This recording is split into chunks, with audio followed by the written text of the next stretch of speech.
City news पहुंचाएगा आप तक हर खबर।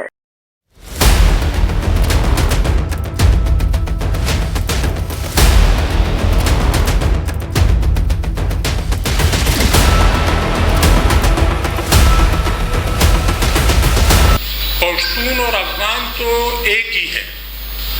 अफगान और पाकिस्तान में रहने वाले पश्तून, जैसा कि हम आम तौर पे कहते हैं कि लर-उ-बर एक अफगान। अब कुदरती तौर पे हम पाकिस्तान में रहते हैं, वो अफगानिस्तान में रहते हैं।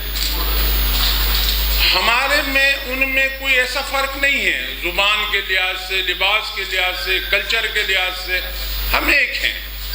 पर वो अफगान है, हम पाकिस्तान हैं, बस ये फ़र्क है।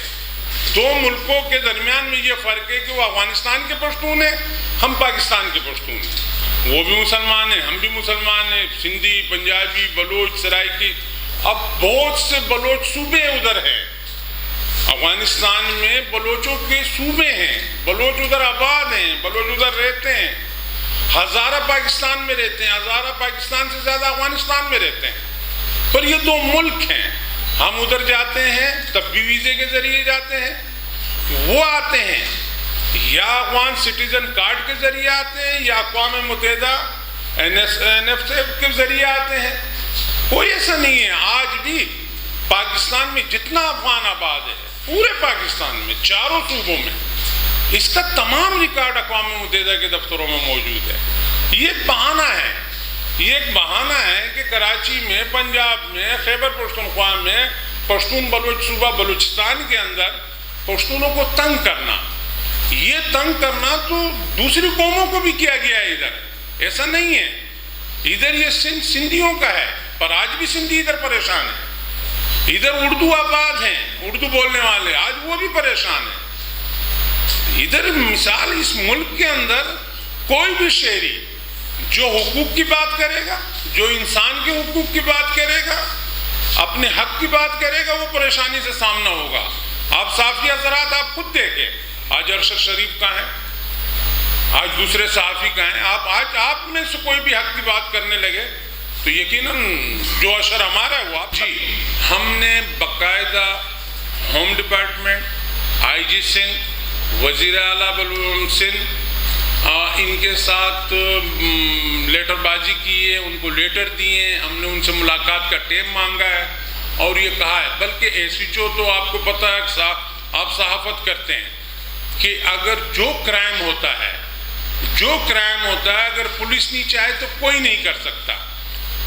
बॉर्डर जैसा अफगानिस्तान से एक शख्स निकलता है, हिंदुस्तान से एक शख्स आता है, ईरान से एक शख्स आता है, वो आता है तो एक बॉर्डर के जरिए आता है और वो बॉर्डर, उसके ऊपर कस्टम बैठा हुआ है, उसके ऊपर एजेंसियां बैठी है, उधर FC बैठी हुई है, फौज बैठी हुई है, बगैर उसके तो आ ही नहीं सकता है, हो ही नहीं सकता है कि बगैर उसके कोई आए।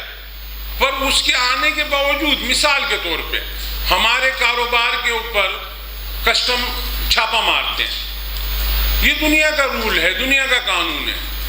एक आदमी मंशियात और असले के अलावा, मैं ईरान से कोई भी चीज़ लाना चाहूँ, मैं अफगानिस्तान से कोई भी चीज़ लाना चाहूँ, दुनिया के किसी भी मुल्क से कोई चीज़ लाना चाहूँ, ये कस्टम का काम है कि कस्टम मुझे क्लियर करेगा, मैं वो चीज़ ला के शहर में बेच सकता हूँ। ये नहीं होना चाहिए कि बॉर्डर से कस्टम खोल दें, बॉर्डर पे वो लेन देन करके नारवा अमल कस्टम या सरकार करके, और जब शहर कराची सदर पे पहुंचती है या कोयटा आती है या पंजाब आती है या खैबर पख्तूनख्वा आती है, फिर कस्टम छापा मारता है। क्यों मारता है? हम ये कहते हैं कि बॉर्डर पे ही कस्टम अपने हरकत को अमल में लेके आए, वो उसको उधर ही रोके, वो उधर रोकेगा तो इंशाअल्लाह ताला इधर कोई ऐसी चीज़ नहीं होगी। जमहूरियत को छोड़ के, जमहूरी बात को छोड़ के, पार्लियामेंट को छोड़ के और लोगों के ऊपर या इदारों के ऊपर भरोसा किया, वही इदारे आज परवेज़ इलाही की हालात को आप देख सकते हैं, आज इमरान खान के हालात को आप देख सकते हैं। परसों अमाद का बेटा बाप से मिलने के लिए तरस रहा है और मर गया।